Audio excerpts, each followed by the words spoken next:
Welcome on in to the Junior and Senior Podcast.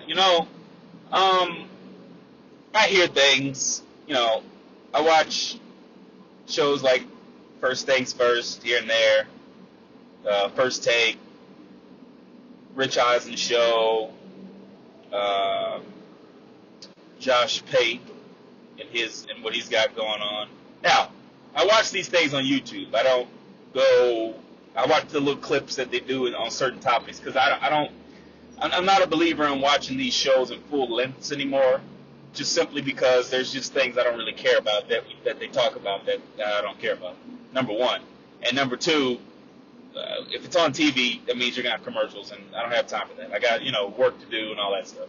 I don't want to sit there and listen to that crap. So, and then they talk about the same stuff over and over again. So when there's something that piques my interest, and I want to kind of see them dive more into, that's the type of stuff I listen to, because I think that's the most important stuff. The other stuff, it's the Cowboys stuff is fun, the Lakers stuff when it's basketball season, it's fun here and there, but it can get a little boring. But I need people to understand. I just listened to one of the First Take episodes. They were speaking about Jaden Daniels and is he in the MVP conversation. And the young man, Dan Orlovsky, who I like, he's pretty good at UConn. It didn't really work out at the Lions, but really nothing worked out at the Lions until now. So that's not all his fault. But again, taking all that stuff aside, he's actually been one of the better analysts. I would say young analyst, but he's not a young guy. But he, relatively for the last couple of years, he's been shining in my eyes as far as an analyst. Again, when it comes to these guys, and I think a lot of people kind of go on the extreme when they really love them or they really hate them. For me, when I say I like them, it just means that I like the way that they break down stuff and their ability to have a clean conversation at times about certain topics, when it has to do with sports. Doesn't mean I agree with them on everything. I don't agree with nobody. There's not a single person on this planet that I agree with on every single thing they've ever said. And if you have that person in your life, I would think you're weird, because that's not a thing. It doesn't happen. And that's okay. It's healthy to have discussions or things that you just don't agree on. It doesn't have to be heat and fire and to where you're just hating each other. It doesn't have to be that. So when I say I like a person, I like the things they're saying. Doesn't mean I like everything they're saying. It just means I like the way that they form the conversations. But every now and then on these shows, I just feel the need to point out some of the dramatic rants that they go on that really make no sense. And that's the thing about some of these shows, the way they set up a lot of these questions. Most of them are obvious.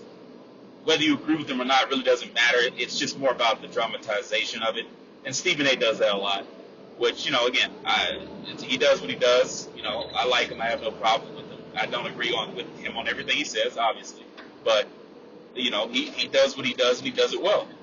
Dan Orlovsky just says stuff. Sometimes he just says stuff like it's just so obvious to everybody. If you want to disagree with the fact that is Jaden Daniels in the conversation, if you just want to disagree on that point, that's fine. We can disagree on that. And, I can say he is. Dan can say he isn't. That doesn't make me want to slap him upside the head. It's just like, it's okay. But, see, my thing is, once you disagree with somebody and you don't really have a detailed and specific reason, it just becomes hating. That's what it is. Now, do I think he's a hater of Jaden Daniels? No. He's been singing his praises since he was in college. So, but that doesn't take away the fact that that's what it's called. That's what hating is. Doesn't mean he's a hater of Jaden Daniels. It just means he's hating. And in the moment, he is. The reason why, I have no idea. But to hear him say he's not in the conversation because all these quarterbacks that he names are playing better, to who? I would like to know. We're only 4 weeks into the season.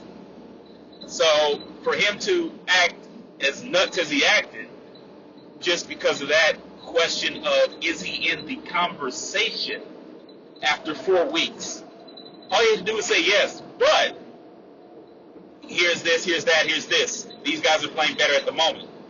So to just blatantly just come out and just act like it's a crime if somebody says he's in the MVP conversation after 4 weeks of play, well, I don't know. I felt something about it. I had to say something. And I don't like to do this too many times because I want to keep it more to picking games and reacting to how things are going. But when I feel a certain way and I think somebody's going too overboard with it and being dramatic, like this should be on a TV show or something, I get pretty hyped up and I have to react. So, yeah, to me, that was stupidity. But everything he said made no sense. Baker Mayfield's playing better, this guy's playing better, that guy's playing better. Everybody's playing better. First of all, no, they're not. Joe Burrow, I love Joe Burrow. Obviously, he's one of my quarterbacks. Is he playing better than Jaden Daniels through 4 weeks? I guess. That first game when he played, he was terrible. As an LSU guy, I'm telling you that. He was terrible. He's been better since then. And then he cost him the game with that fumble against the Chiefs. And ever since then, he's been great. But that first game, he was terrible. So right now, no MVP conversation. Josh Allen was my MVP until that game against the Ravens. Nasty work. So he's out for now. So both those quarterbacks are out. Justin Jefferson, I'll accept. Obviously, he's one of the best, if not the best receiver in the NFL. So you can accept that. Who else did he name? Geno Smith? No. I didn't think he played well that first game. Ever since then, he has played well. But if for MVP's sake, I don't know. So I would kind of have him on the fringe.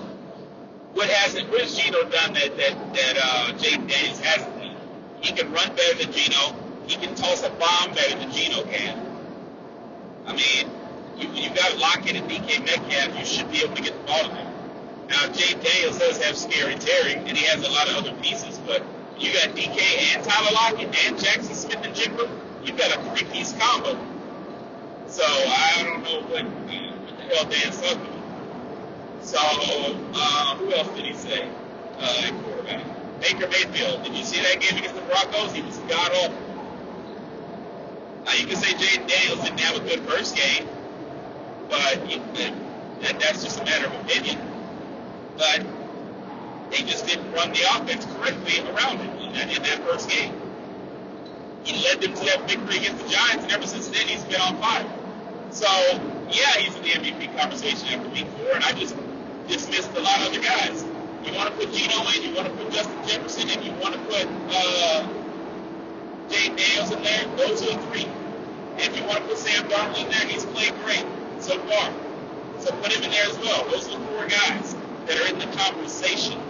Everybody else, I need to see more.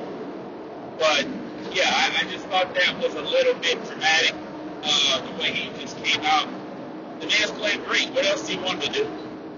Now, if things just start going south, that's different. But we're talking about right now, as of 4 weeks, is he in the conversation? Not is he the MVP? Well, he's not. But is he in the conversation? Heck yeah. So I just thought that was a little outrageous, just the way he stated that statement. I thought that was cute. But, that's all I wanted to comment about. Yes, he is in the conversation. We'll be making our Sunday picks, our NFL picks on Sunday, right before the games. And I'll have more to say about that. But, yeah, Dan Alaki, come on. You're great. You call games great. You dissect film. You have great takes. But I didn't understand that at all. That was probably the worst take you've ever had. So get it together and understand what the words in the question mean before you go on a tirade. That was unnecessary. But, yeah, that's all for now. I'll talk to y'all later.